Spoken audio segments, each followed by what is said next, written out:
No more bad vibes when it comes to our beloved Houston Texans. Positive vibes only. Plus, are the Denver Broncos, who the Texans play Sunday at NRG Stadium, 6-2, very close to 7-1, actually good? I'm Paul Gallant. This is the Gallant Says podcast.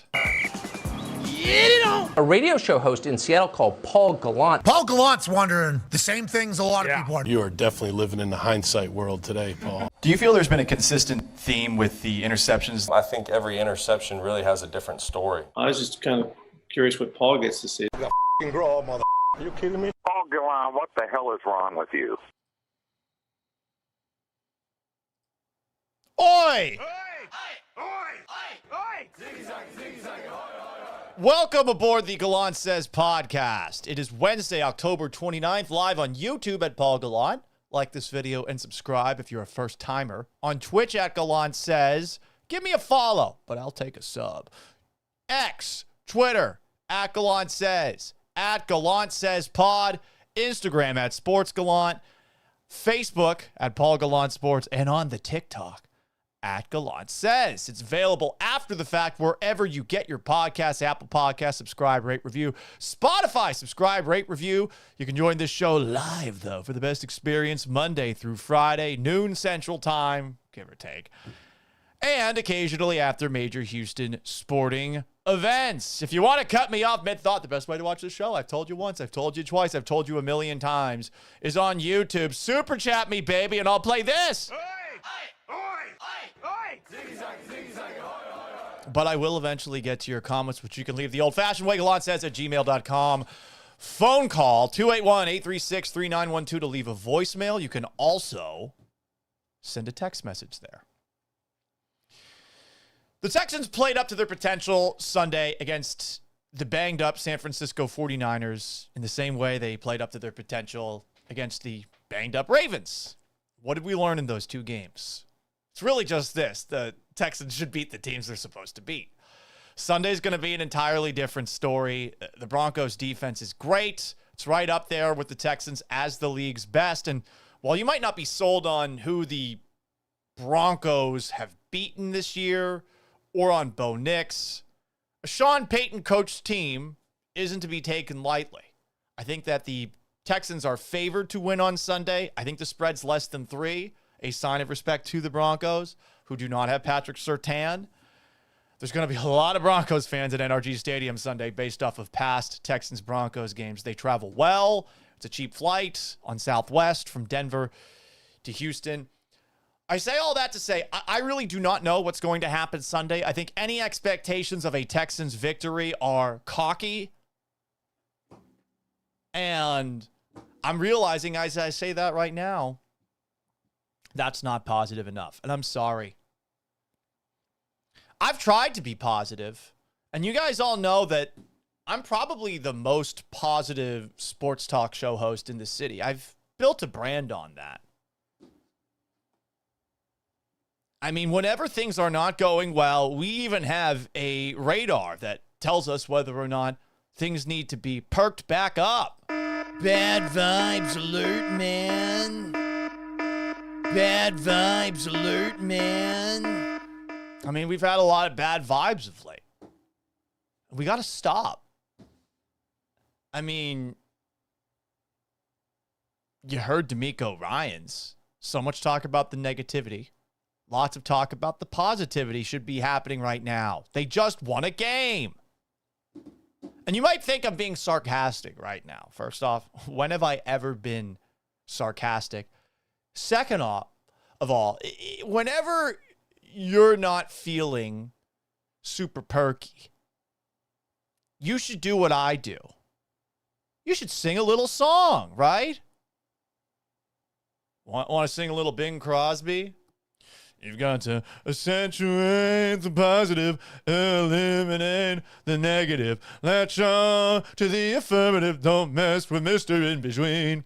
You've got to spread joy until the maximum, bring gloom down to the minimum. Have faith or pandemonium, liable to walk upon the scene.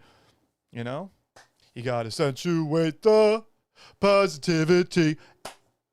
You want some more positivity? Do you know where Positive Vibes started? Supposedly, Positive Vibes only originated from the 1960s counterculture and popularized by the Beach Boys' 1966 song, Good Vibrations. I've got the good vibration. I got the good vibration. Texas, I'm doing better of late. I got the good vibration. The Texans would be 7-0 if only for a couple of different plays. I got the good vibrations. You're probably thinking to yourself, Paul, you've had a little bit too much caffeine this morning, huh? Nope. D'Amico Ryans wanted more positivity, and I gave him some of that positivity on yesterday's show after he defeated the liberal media asking him all those tough questions. I decided to go old school and to be the oldest school journalist possible, a bard. D'Amico Ryans says the media thrives on negativity, and clearly he's looking for more positive coverage of the Texans. Well, I'm looking for work. I could be the biggest Baghdad Bob-sounding Bobo bard in town. Fearless leader D'Amico, the greatest coach of all. He cares not about the media, no, not D'Amico. To him, they're just a bunch of virgin dorks with angry thumbs. Not jacked and swole like D'Amico. He is not in the least bit scared of the line getting CJ killed. That's why he used 6 linemen Sunday. The media could never. They refuse to talk about the positives from Sunday. Thanks to Supreme Leader D'Amico. Mac Jones lit up and McCaffrey stuffed. Got Callahan fired and Cooper Rush mushed. Nearly beat the Rams and the Bucks. Almost got the Jags and then the Hawks nearly 7-0. Our D'Amico.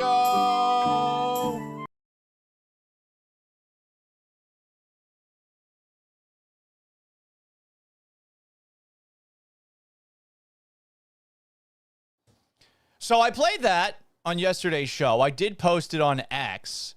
And listen, there's a lot of bad vibes out there. I'm seeing it. You're seeing it. Bad vibes alert, man. Bad vibes alert, man. Too many bad vibes. D'Amico wants more positivity. I did it in the oldest school style possible.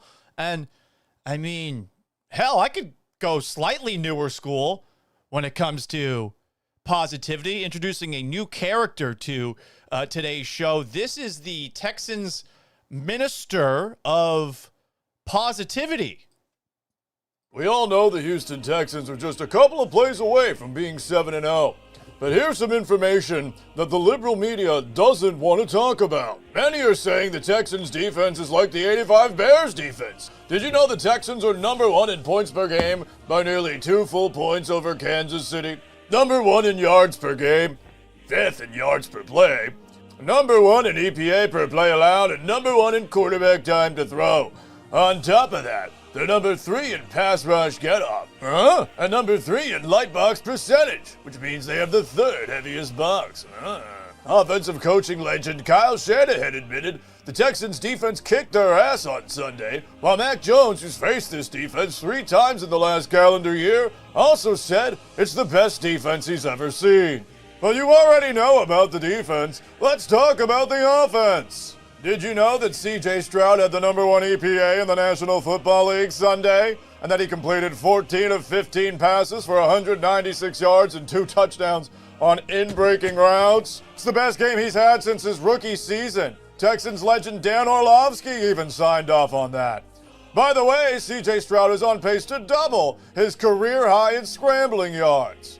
Did you know that Woody Marks is 14th in receiving yards among running backs, and that he's tied for 3rd in receiving touchdowns among running backs? There's also lots of fake news about the Texans' offensive line being no good. Did you know they've allowed the 12th fewest pressures in the league and have the 12th best pressure rate in the National Football League? They've also got the 13th lowest sack percentage in the NFL, despite being the 10th most blitz team in the league. People aren't talking about that. They've allowed way less sacks than last year, and at this point in the year, they haven't even been able to use their secret weapon, Christian Kirk. Did you know Tank Dell's been out this entire season, and Nico Collins has a concussion? You already knew the Houston Texans were practically 7-0. Now you've got the data to understand why. Paul Gallant, Texans Minister of News. So there you have it, guys. Lots of positivity. Positivity, you know?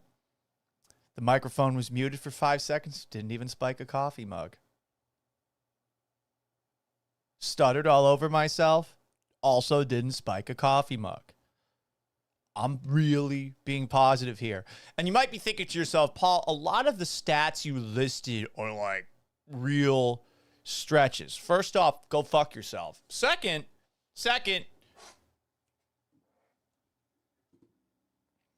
anyway, so look, Sunday was better.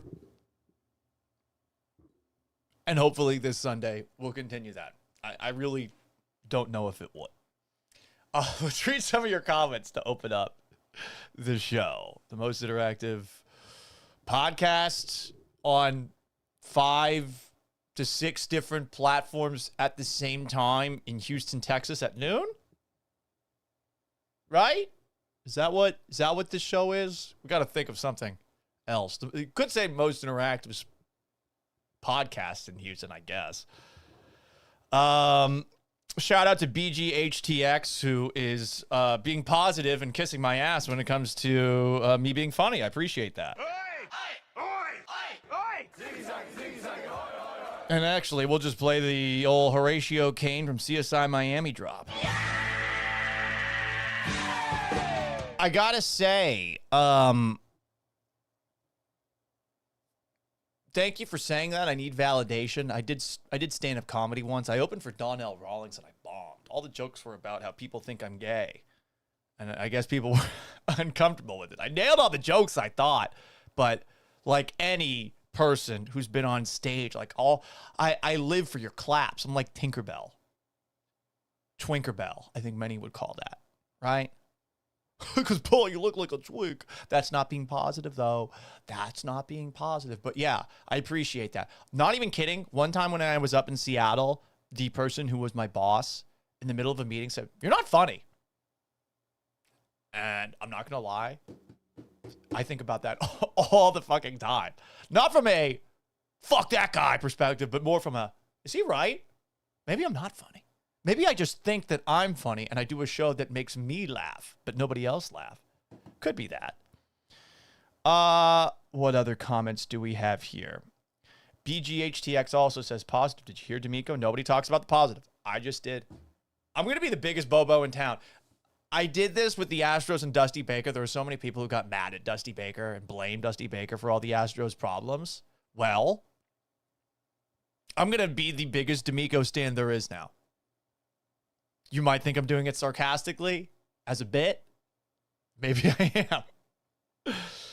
am. Greg Todd asks if I will post this on X for everyone to see. Yeah, I did, actually. And you guys aren't helping me out. Where are the retweets? Where are the likes? All those shorts, this is how we suck people in to this trap of a show. You know? 713 football. Not going to lie, you're the funniest person that covers Houston sports. Clap! Clap for me! Clap for Twinkerbell! Ryan Lost in Texas said about the Texans Minister of Texans Minister of Information. This reminds of that scene in Saving Private Ryan where the Germans have that loudspeaker blaring, "The Statue of Liberty is kaput." Yeah, they have a better version of that, I think, in the movie Stalingrad, which is maybe my favorite World War II movie. I love Saving Private Ryan and all, but everyone says that's their favorite war movie. Stalingrad, which highlights, as the Russians call it, the Great Patriotic War. There's actually a scene that I was playing that involves the music I was playing in the background for the Texans Minister of Propaganda. There's a scene where Vasily Zaitsev, the sniper, played by Jude Law, is standing next to the Nikita Khrushchev character. He's like, the boss in the world, all eyes are looking on you. But there's another scene, too, where the Germans are basically playing on loudspeakers attached to tanks. Your Soviet leaders hate you. Leave the Red Army. Join the Germans. Devon Cavazos 210 asks, Paul, who has a better defense, the Texans or Broncos? I'm going to say the Texans right now, but that's because the Broncos are not going to have Patrick Surtain. It's really hard to compare defenses, but statistically, the Broncos, as far as pressure is concerned, by far the best in the league. Not even close. They have the best pass rush. Going to talk to Seth Payne about that for Friday's episode a little bit more in detail. Anyway, guys. Those Denver Broncos, right? Let's talk about those Denver Broncos.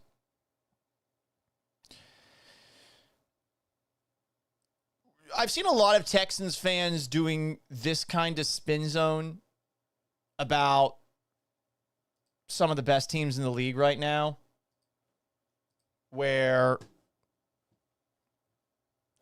they're saying, well, I mean, take a look at who this team's playing. They haven't played anyone. So no one has played anyone but the Houston Texans to this point this year. And I know that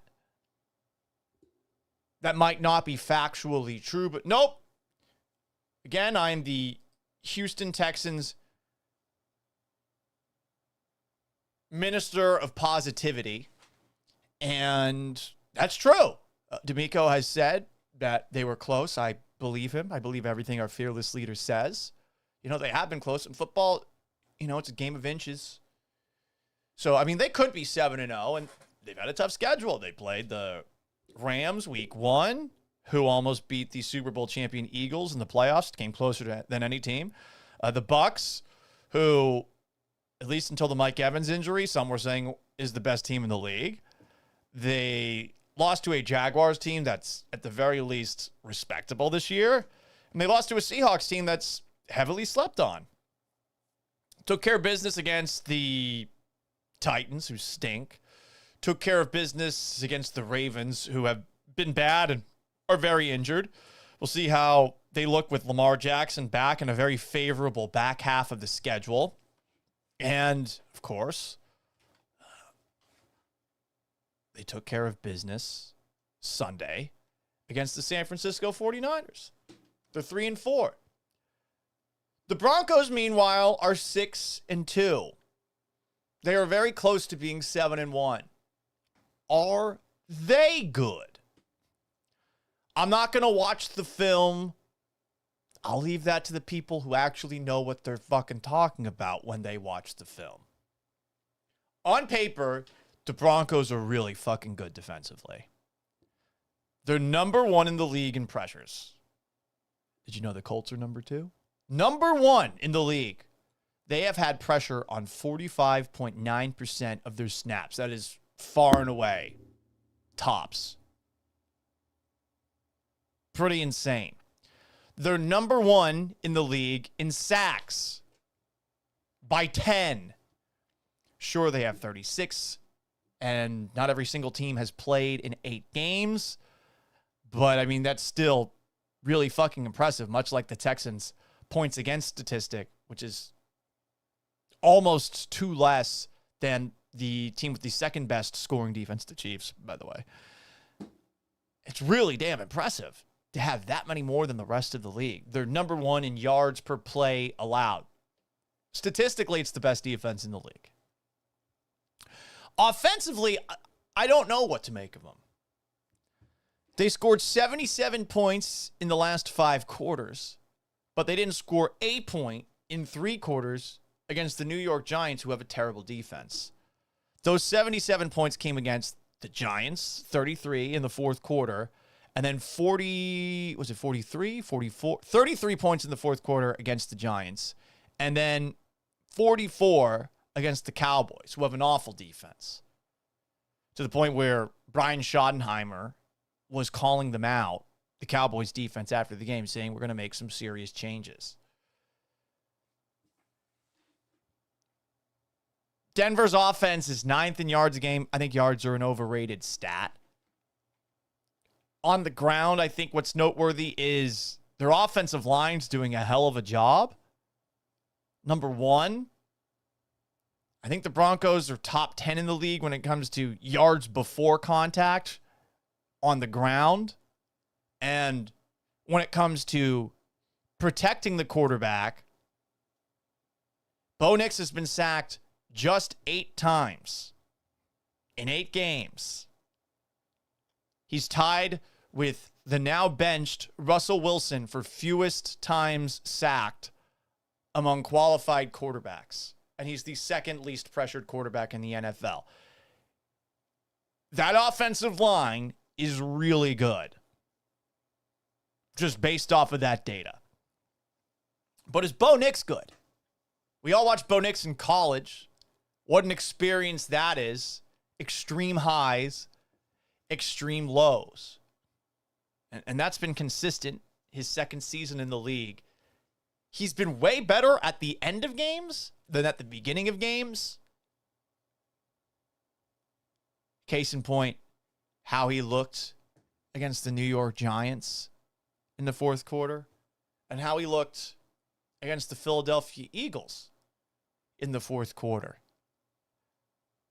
Speaking of the Eagles, that is the Denver Broncos' most impressive win to this point. They beat them 21-17 in week 5, despite being down 18-0 in the fourth quarter.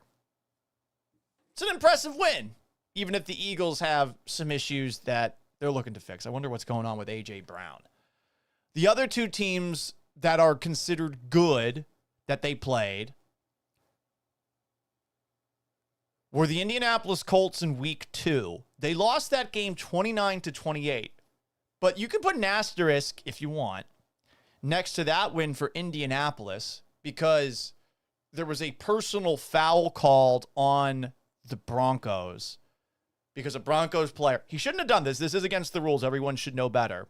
A Broncos player touched the long snapper for the Colts on the field goal. They actually ended up missing a game-winning field goal attempt, but because of that hand being on the long snapper, they got to kick it over again, and they made the game-winning kick. They win 29-28. I mean, that's the difference as far as the 1 seed in the AFC. That play right there.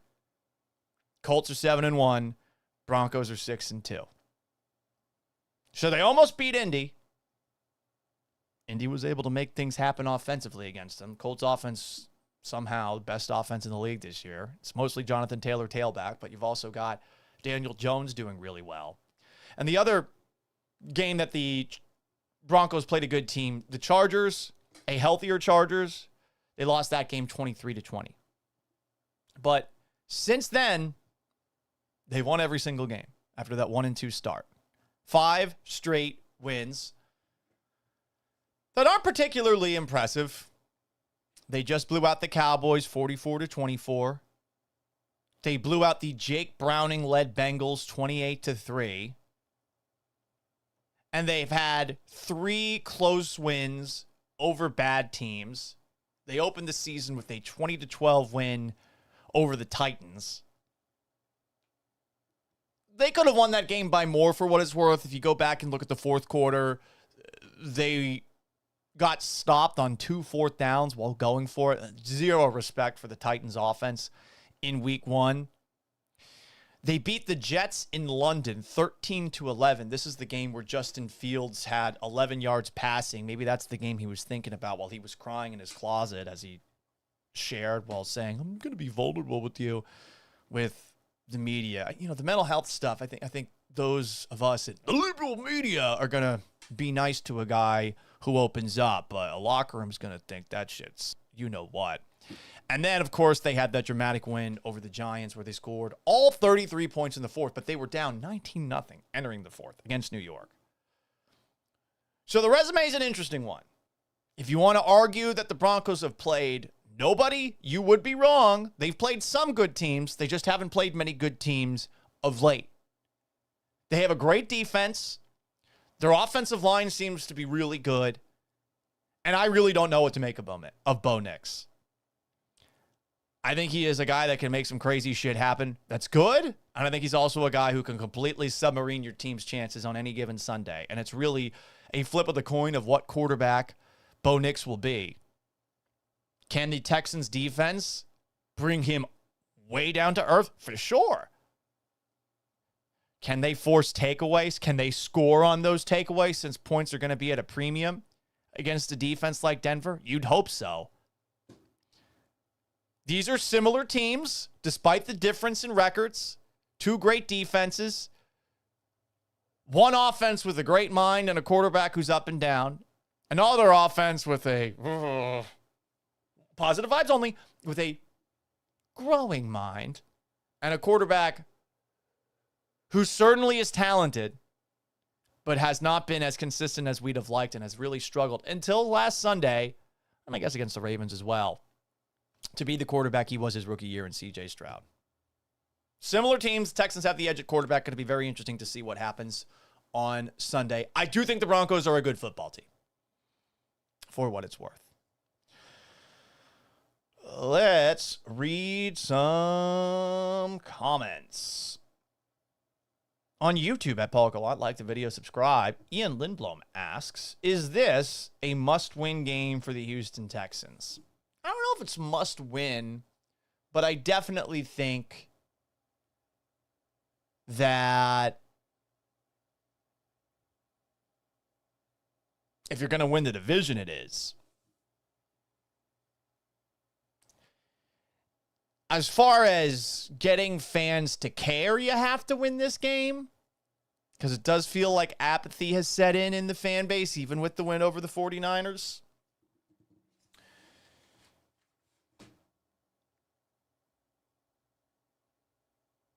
When you start off 3-4, every single loss going forward hurts a lot. Take a look at the AFC standings right now. It is definitely an uphill climb for them. You know, it's not going to be easy. I think as things currently stand, let's take a look at the playoff standings here. They're the 9 seed in the AFC. They have the Jaguars, 4-3, but also the head-to-head tiebreaker for now, and Chiefs ahead of them for the 7 and 8 seeds in the AFC. Chargers are the 6 seed. You could see the Chargers falling some more. Steelers are 4-3, definitely the weakest of all the division leaders. Bills are 5-2, coming off a 40-9 win. Patriots are 6-2. Talk about teams who haven't played anybody. I'll even admit that. They have not played many good teams to this point. And the Colts lead it all at 7-1. I think, when that question gets asked about, is this a must-win game? The cliche answer the coaches are going to give you is, yeah, every game in this league is must-win. Mark Carter, 1957, asks, what is Danielle Hunter doing? He's making all that money. Is he even playing this year? I mean, look at the defensive numbers for the Texans. Yeah, he's been good. I know that the sacks aren't happening necessarily, but that is a fearsome pass rush tandem. They're pretty good, the two of them. Will Anderson, Danielle Hunter. I'm not going to get mad about Hunter not getting sacks. I have no issues with the defense. The defense can honestly do no wrong at this point in time, especially post C.J. Gardner-Johnson, where they've been, I think, damn good at eye discipline and all those things that D'Amico Ryans was talking shit about after the game.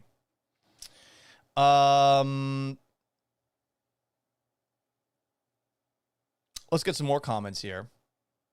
Let's get to the TikTok side of things. Bunch of TikTok commenters. Jacob Ross says, I'm hearing Devon A-Chain rumors. I mean, I saw Breece Hall rumors too. I'm not going to react to any trade rumors until a trade actually goes down. I don't like talking about hypothetical trades, you know? Oh, the Texans should do this. They should do that. And I know that posts about hypothetical trades get huge numbers on social media, but fuck that. I don't play that game. That ain't for me. Birdman77 says the Broncos are beatable. Jets should have beat them. Both New York teams had a chance to beat them. Yeah, I think you're right. Pretty crazy that the Jets had negative 10 passing yards and were winning that game late. Esteban Garcia asks, what time do you normally start? Noon. Birdman77, yes, this is live. Everywhere Earl asks, do you think we'll make the playoffs? I do, but perhaps that is wishful thinking at this moment in time. PVBHEB18 says, add Daniil Hunter to Nick Casserole bad offseason money spending. I mean, I guess. I don't see how giving Daniil Hunter money is hurting the Houston Texans right now, because I think Daniil Hunter's a great player. Ghostly Ranger says, see, this is why I hate Texans trade discourse. Texans should trade Dameon Pierce in a third for the entire Lions offensive line and Jahmyr Gibbs. Right. Who says no? Yeah, see, these are some of the hypothetical trades that get thrown out. And these are by, like, the absolute worst people in your fantasy football league who are throwing out bullshit like that left and right and left and right. Anyway, guys, it is that time. It's time for a little 10-minute drill where we go through everything else that's going down in the National Football League. Hit it.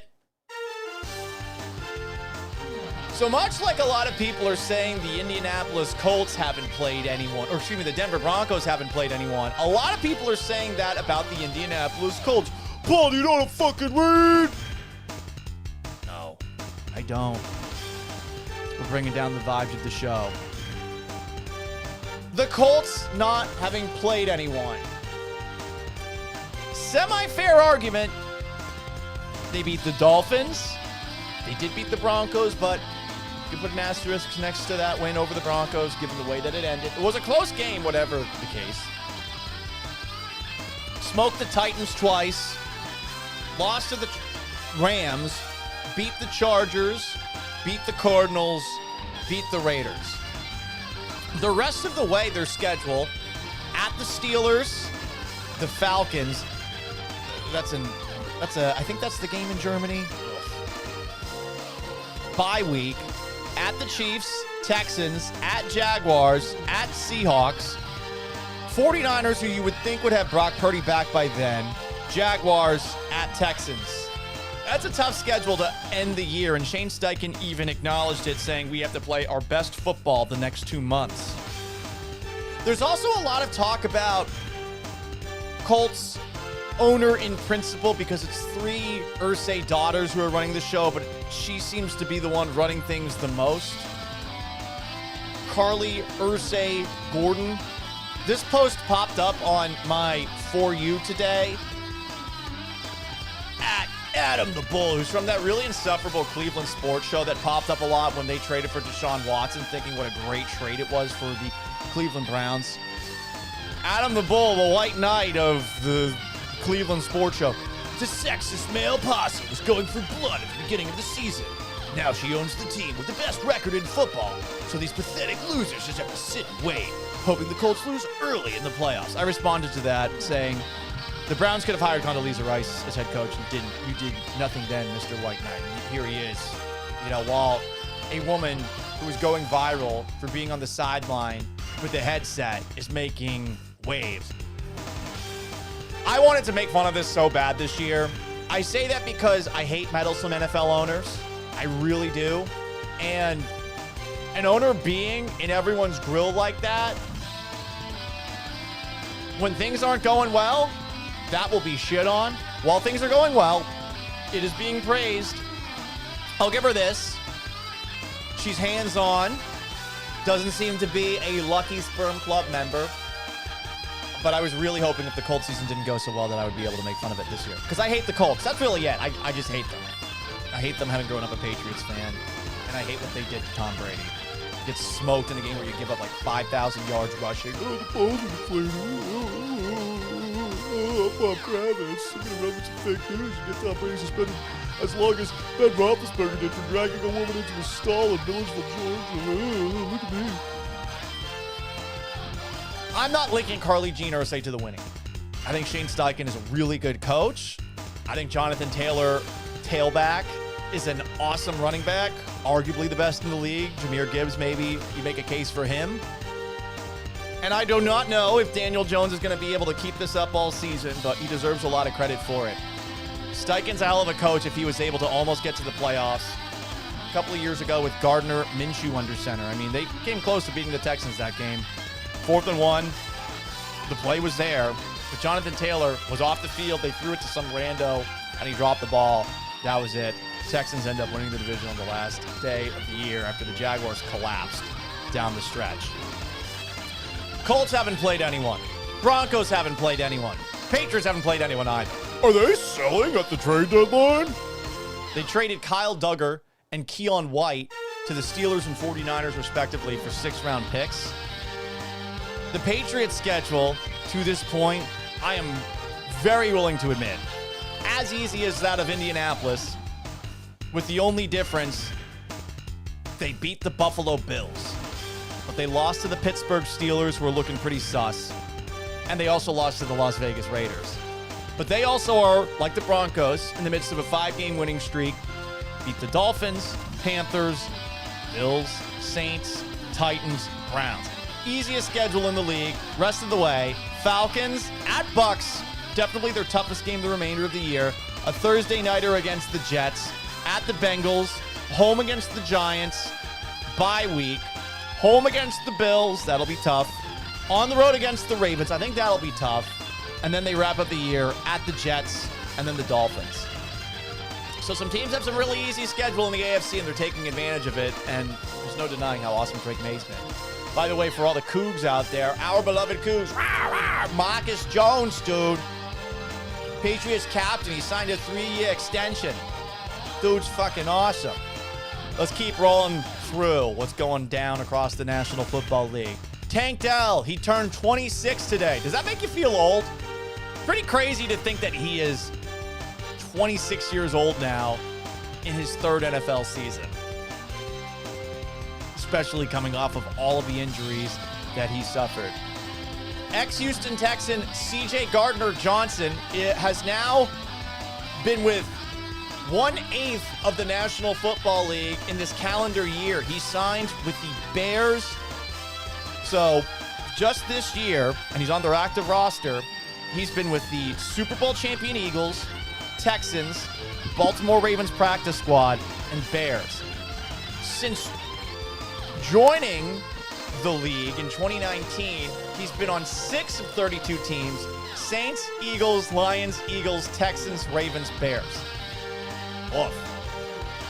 There's an article in The Athletic written about Travis Hunter, wide receiver / cornerback extraordinaire. He's going to transcend the position, change sports. They traded the 5th pick, 36th pick, and a 1st-round pick in next year's draft to move up 3 spots and select him. But he's not playing that much on defense. He's getting muscled off the ball and is shitty at tackling, from what I understand. And while he is showing flashes offensively, he is not ranking particularly high as far as receivers. I think that he's 160th in receiving this season. This was not worth the trade, even if he has shown flashes as a receiver. Continuing to go across the league, Lamar Jackson, a full participant in practice. He's the one that took all the toys out of the Ravens locker room. No ping pong balls, no video games, no TVs. Also of note, Todd Monken, Ravens offensive coordinator. I did not know that this is what he's all about. This is a video that went viral of him on his way out of the stadium after the Ravens got that win on Sunday over the Chicago Bears.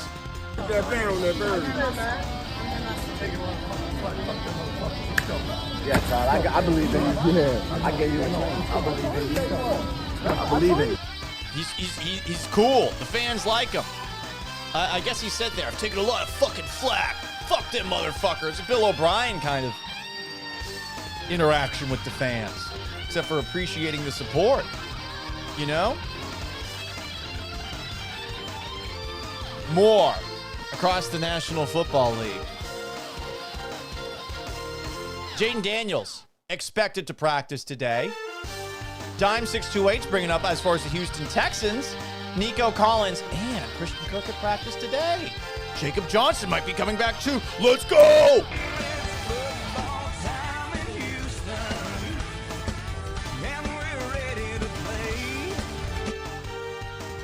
Jerry Jones, for the fourth time this year, said the Cowboys are considering making a trade with all the ammunition they got in the Micah Parsons trade. The New York Giants are cursed. Cam Scadabo's injury. Have you heard all of the details of this injury? Cam Scadabo has a fractured fibula, a ruptured ligament, and a dislocated ankle. The ligament he ruptured is the deltoid ligament in his ankle. Sounds bad. Sucks for Cam Scadabo. Malik Neighbors had ACL surgery yesterday. And the Giants are down so bad they're trying out former Houston Texans legend Deontay Johnson, who's a legend because he was sulking after they beat the Chargers in the playoffs and got his ass cut right after that because he wasn't involved enough. Fucking loser. But the Giants going through all this, they're not sellers. They're not thinking about trading any of their guys. Hey, they got Jackson Dart at the very least, but your young core, you got two of your guys on offense that are hurt. We'll see if they're the same guys next season because they were off to great starts, both Neighbors and on top of that, Scadabo. And Dart's had some flashes, but they've got a great defensive line, and yet they're so fucking bad on defense. So maybe they're cursed, and honestly, a curse would explain how the fuck they won 2 Super Bowls against the greatest dynasty ever to set foot on the earth. And to wrap up our National Football League 10-minute drill, Quinnipiac, a poll says 60% of fans support expanding the National Football League season. This article seems to surmise that injuries are up across the league based off of some of the big names hurt, but that fans aren't blaming the league for that. Listen, it's a violent game. Injuries are going to happen. An 18-game season, I'd sign up for it. I just don't want these games in Europe. Fuck Europe. Fuck Germany in particular. Also fuck England. Yeah, fuck them. Fuck them all. USA. USA. So there you go, guys. Let's read some comments.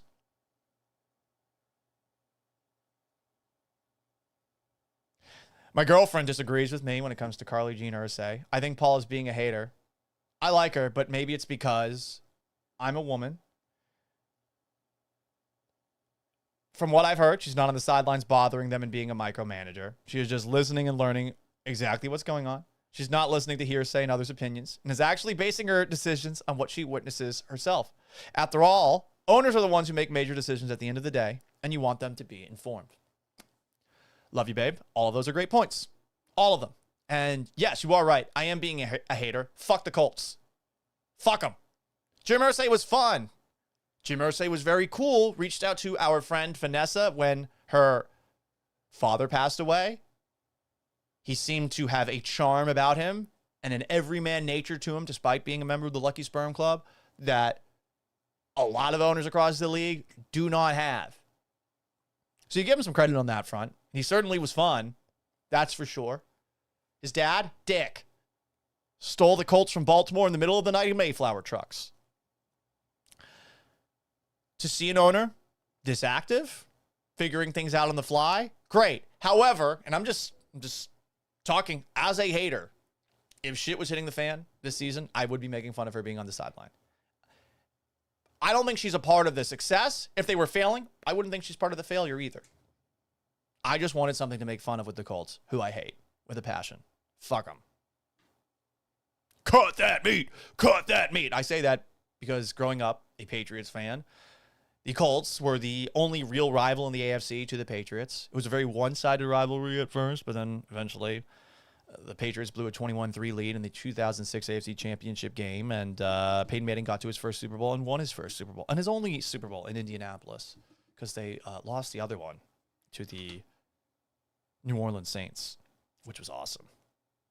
God, I have some of my favorite sports memories that don't involve the Patriots involve the Colts losing, like when Mike Vanderjagt missed that game-winning field goal attempt or game-tying field goal attempt, I forget, in the 2005 AFC Championship game. Like I just fucking hate the Colts. Indianapolis doesn't deserve a sports town. It doesn't. And I based that off of one time my dad going on a business trip and being at the airport bar and drunkenly telling the airport bartender that this is the worst city he's ever been to. which he told me the story of once, and I've just gone with it because I hate the Colts. Hate them, hate them, hate them.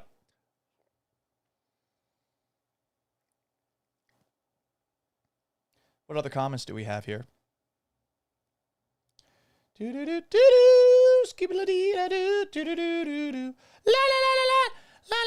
Someone says I look like Andrew Schultz. Is it the mustache? Must be the mustache. Everywhere Earl asks on TikTok, you think we'll make the playoffs? Yeah, I do. I do think they're going to make it, but I do not know that they will win the AFC South. I think a lot of what happens in the AFC South is dependent on the Colts being able to keep up this very hot start, and they have a tough stretch to wrap up the year. Very tough stretch. A.O. Hims asks for my thoughts on the Green Bay Packers. Well, they did look really good Sunday Night Football. The pass rush, when it's rolling with Micah Parsons, is damn good. They have the best record in the NFC based off of win percentage at 5-1-1. The NFC is really wide open. Who is the best team in the NFC? That's debatable. Is it the Seahawks because of how well they're playing defensively and what they've gotten out of Sam Darnold? Is it the Lions? Do we want to go back to the Rams? I mean, you've got 6 teams at 5-2 or better in the NFC. Bucks are coming back to earth because of all the injuries. Eagles seem to have some drama going on behind the scenes, but they always seem to overcome it. They are the defending Super Bowl champions. A.J. Brown's up to some cryptic shit again. But the top 6 teams in the NFC are all good teams. So I honestly don't know that I would pick the Packers over all 6 of those teams. I would not bet on anyone coming out of the NFC, in fact. I just don't know yet. Castro asks on TikTok, are we ready to catch up to the Indianapolis Colts? I don't know about that one. Aurelio Corona 1470 says, I should be Reed Shepherd for Halloween. That's why I got the mustache right now early. I was going to do No Shave November, but I dressed up as, with the girlfriend, Magnum P.I., played by Tom Selleck, for a Halloween party that we went to on Saturday. It was a lot of fun. It was like murder prom themed in the 80s. Pretty cool. Let's talk about what happened last night. It's the segment where we talk about what happened last night. I'm going to have to get an open so I don't have to do that every single time. A little graphic, a little drop. The Blue Jays won. You would have thought that after an 18-inning game that they would be completely drained. Maybe not physically, because that is brought up so much. Oh, man, it's really tough for a baseball player to play in an 18-inning game. What? You're sitting around most of it. Like Shohei Ohtani had to run hard on 2 doubles, and Shohei Ohtani was on base 9 times, so he was doing some base running for sure. But, I mean, he's a DH. So he's just sitting on the bench for a lot of the game. And I saw some pregame conversation about, like, what Shohei Ohtani was doing to avoid fatigue during the game. Well, what? From falling asleep from how boring baseball is? But whatever. That's neither here nor there. Just stop acting like it's really taxing in baseball. If you're a pitcher, sure. But 162 games to play in every single one of those, it is a very low-intensity sport compared to the NFL, compared to the NBA, compared to hockey. But that's neither here nor there. The Blue Jays won 6-2 last night. They had 11 hits, and Game 3 was the Ohtani game, where he goes 4 for 4, 2 homers, 2 doubles. This was the Vladimir Guerrero Jr. game. He homered off of Shohei Ohtani, who pitched in this game in the 4th. Ohtani went 0 for 3 in this one. He did pitch deeper into the game than we've seen for much of this year. And there were some moments from Ohtani where you're like, God damn, he's a great pitcher and hitter. But Vladimir Guerrero Jr., the son of my favorite non-Boston Red Sox growing up, Vladimir Guerrero, in this postseason is hitting .419 with 7 homers, 14 runs batted in, and a 1306 OPS in just 15 games. He hit the 7th home run of his postseason career to set a record for the Blue Jays, and all 7 of those home runs this postseason. To bring back to baseball being a taxing, physical game, at least per the baseball scribes. He said that after the 18-inning game, he slept like a baby and says the key to his play is sleep. A lot of talk about sleep and rest before the game. This game that, by the way, ended at midnight Pacific time. If everyone's body clocks are acclimated to the West Coast, this is why it's inexcusable that Dodgers fans left early. It was fucking midnight. For us, Central Time, it was 2 a.m. That was tough. That was tough to stay up and watch. And I did it, even though baseball makes me fall asleep at times. But this post, unironically made by Buster Olney, before yesterday's game, Shohei Ohtani is known among teammates as an epic sleeper, someone who regularly banks 12 hours. All the Jays and Dodgers needed it after Game 3. Like, fuck off. Yusei Kikuchi for the Astros, when he was here too, there was a big talk about how much he slept. I think he slept 14 hours a day. Wild. Wild to sleep that much. I like sleeping, but I also hate that I constantly sleep in. I'm trying to be better about that. But he's great at sleeping, Shohei Ohtani. Also, about last night, what else went down last night? The NBA on NBC had another game. There was a Bob Costas monologue before it, which got a lot of people pants tense. What was it Pacers Bucks? Was it Knicks Bucks? I forget. But Bob Costas is doing monologues before games. Yeah, that's Syracuse University prestige. But there was another sit down as part of this series where it's clear NBC did one interview with Michael Jordan, and they're just going to check in with him over the course of the year. It's called Insights to Excellence. Mike Tirico and Michael Jordan. And he went off about load management. I want to play the clip, but I imagine I'll get copyright struck. In a nutshell, when Jordan was asked about load management, he thinks it shouldn't be needed. And he brought up how there's fans that go to basketball games who are paying a lot of money to watch, and they might not even be close to the action. Maybe they're bringing their kids to watch the game.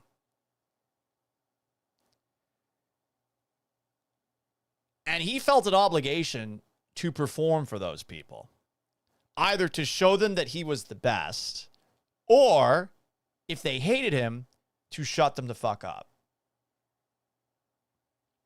Is he perhaps mythologizing what he did 2 decades ago? Sure. But isn't that the kind of sentiment that you want to hear from basketball players, as opposed to someone like Jaylen Brown bitching and moaning about the pressure that sports gambling has put on them? I understand that basketball is a taxing sport, but the idea of load management in today's league with what these players are getting paid is insulting to the average person who watches a game. Ben Simmons, how many years did he just stop playing basketball and earn every single cent of his contract because he was able to point to mental health, which is the easiest shield these days to use for fucking off and doing whatever you want? Remember Lena Hidalgo's leave of absence that she had, the Harris County judge? I get that people go through shit from time to time. What the fuck was Ben Simmons going through? Basketball players are the ones who relate least with the people who watch them play. And while you might not be the biggest Michael Jordan fan, for a variety of different reasons, if you're younger, he's right. It's fucking crazy that it's been normalized to give a player a night off in any sport. And it started with basketball, and we've seen it in baseball. Hopefully we never see it in football, but we do see it at the end of the game, at the end of the year. It's absolutely awful. Jordan went further. He said he felt guilty leaving his teammates out there if he couldn't play. I don't know if it was feeling guilty about leaving his teammates out there by himself as much as perhaps a competitive drive that, what if they win without me? Go watch the Last Dance documentary. Jordan is the kind of psychopath where you're like, did he really care about anybody around him with how he treated some of those people? But the idea that Jordan took pride in the idea that he has a duty to show up on a night-to-night basis is a mentality that is sorely lacking, specifically in basketball, but also with the younger generation. Paul, you're so old. 36 years old. Stupid fucking mustache, you fucking chuggy. That's an old people term for old people. When it came to load management, he also said, hey, what are you doing in the 21 hours that aren't related to the game to make sure that you're ready for every single game? Which is a little bit hypocritical. And he acknowledged this because he wasn't really the guy to follow on that model. Dude was out golfing. Dude was out gambling. But I'm liking these interviews that Michael Jordan is doing. This one was aired in between games. And the NBA on NBC, there's just something extra about it. Gives it a little extra gravitas, which is something that we haven't seen when the NBA and NFL schedules are crossing over in quite some time. Some comments. Not Santa says, play the song, Paul. Okay, Blue Jays. We get copyright struck every time we do that, you know? The girlfriend says, I'm tempted to caption all my social media posts with Paul about last night. You should. If we do an about last night drop, I would like you to say it because you do a fantastic Ditzy Valley Girl voice, babe. Love it. Love it. Nick asks, thoughts on Tari Eason being the first NBA player to wear Angel Reese's new shoes. Are they the Me Bounds? Give this to Angel Reese. She's done a great job branding herself. Has she also done a really good job of unintentionally making herself unlikable? Sure. But the Me-bound branding is pretty damn good. What other comments do we have before we hit the road? Ooh! I think we've got an election coming up, huh? No, not the presidential election. But I think there's some votes to happen, right? What's going on? November 4th, voting.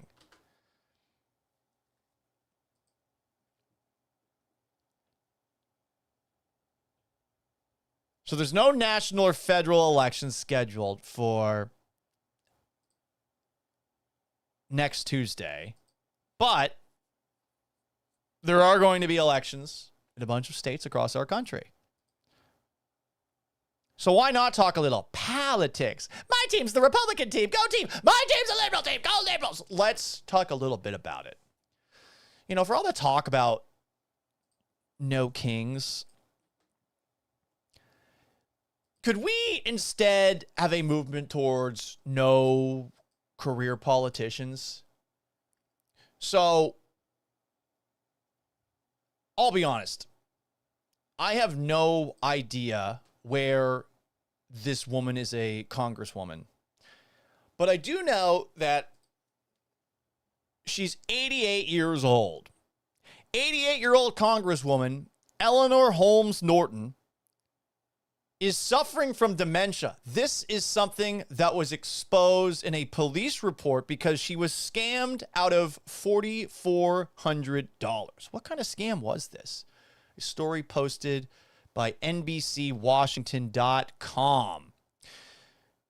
Delegate Eleanor Holmes Norton scammed at home by a group claiming to be a cleaning crew. A police report says that Norton has early stages of dementia.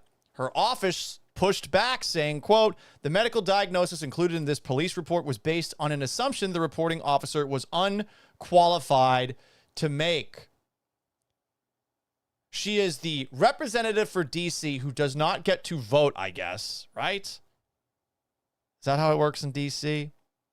But suspects entered her home Thursday, accessed her credit card before someone, whom her office called a house manager, was able to put a stop to it. The police report described her as having early stages of dementia. People claiming to be HVAC workers arrived at her home after 3:30 p.m. on Thursday. By the time they arrived, the caretaker / power of attorney was not at the residence. This person has a caretaker / someone with power of attorney, and she's a congresswoman. How many politicians who are up there in age are just like this? You know, we've seen Mitch McConnell freezing up. I'm sure that there have been moments where Nancy Pelosi also has maybe not been as lucid as she needs to be. We got a ton of old fucking politicians. And this should make you frustrated. This person, per Ken Klippenstein, is running for re-election. 88 years old, dementia, has a caretaker and someone with power of attorney, and is running for re-election. Wild. Wild. More things to consider on the politics side of things. Brandon Johnson, the mayor of Chicago, I know a lot of people don't like him. I mean, he puts a lot of money into his grooming. I think like about as much as I make in a year. And hey, listen, you got to look good. You got to look good. This is an all-time spin zone by the mayor of Chicago when asked about illegal aliens. We don't have illegal aliens. I don't know if that's from some sort of sci-fi message that you would have had. Well, listen, the legal I don't know if that's from some sort of sci-fi message. term for my people were slaves. You want me to use that term too? I gotta say, that's an all-time spin zone by Brandon Johnson. Illegal aliens? Is that a sci-fi term? Do you want me to call black people slaves? Huh? Is that what you're saying? Like, what a jump on the jump to conclusions, Matt. I mean, I've heard the term legal alien before. I know this because growing up, I used to listen to a CD by the artist known as Sting from The Police. There's an actual song where he talks about how he's a legal alien. Oh, I'm an alien. I'm a legal alien. I'm an Englishman in New York. Oh, seriously, that's a real song. A real song, everybody. Politics. Ba-da-da-da-da-da, politics. What else do we have? Ooh. Gavin Newsom was on All the Smoke. So he's crossing over into the sports world. We're allowed to talk about this.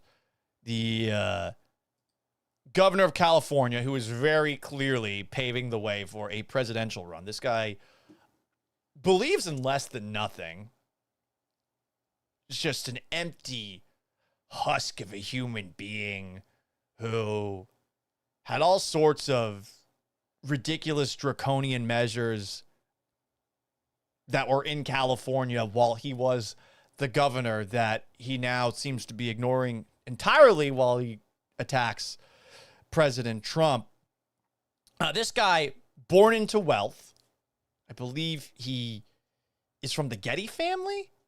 Here is Newsom on All the Smoke, trying to relate with the rank and file as if he's never been a cake eater. But also, you know, it was also about paying the bills, man. And it was just like hustling.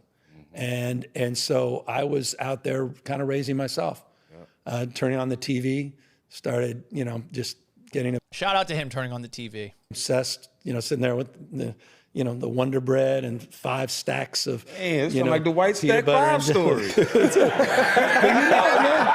Come on. Kraft macaroni and cheese. Yeah. That's how I grew up, bro. Are you talking about me? Young YG. YG, man. Every day in the backyard, just bouncing the basketball, throwing the ball against the wall until the ball is just like fraying, man. And your arms Entertaining falling yourself. off. That's it, whole thing. So just, and then, you know, then this student that was shitty student is in the back with his head down, all of a sudden started throwing the baseball a little faster than everyone else.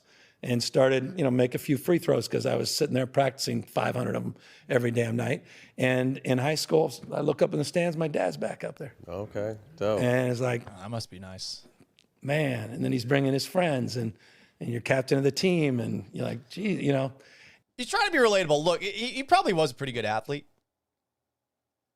back in high school. Seems to be in pretty good shape now, too. But just so fake. All of that. You don't relate to the average person. But he is good at seeming like he relates to the average person. He's just completely full of shit. And props to him. Like, that's how you become a successful politician. Be full of shit. Carlos Martinez is saying, go stop. Why are you getting into politics? Because this is the Gallant Says podcast, and I do whatever the fuck I want. Oh, don't talk about politics. What? I can't talk about how all politicians are full of shit? You upset about that? This is my show, baby.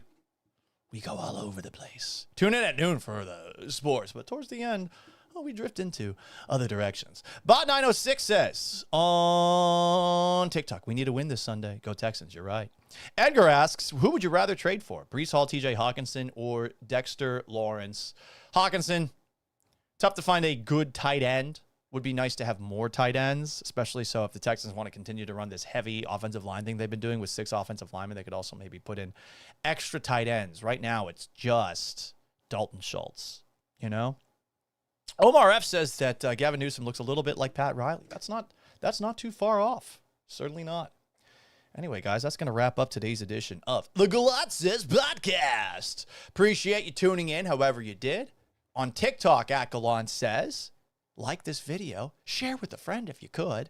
You could also check it out on Instagram at Sports Gallant, Facebook at Paul Gallant Sports, on X, on Twitter at Gallant Says Pod, on Twitch at Gallant Says. Give me a follow, but I'd appreciate a sub. Or on YouTube, the best way to watch this show, at Paul Gallant. Like this video and subscribe. It's available after the fact wherever you get your podcasts. If you haven't already, subscribe, rate, and review the Gallant Says podcast on Apple Podcasts and Spotify if you want to just listen to it. If you roast my ass, I'll read it on the show.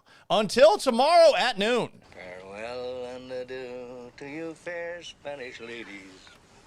Farewell and adieu, you ladies of Spain. So long, farewell, and have yourselves a wonderful Wednesday. Peace!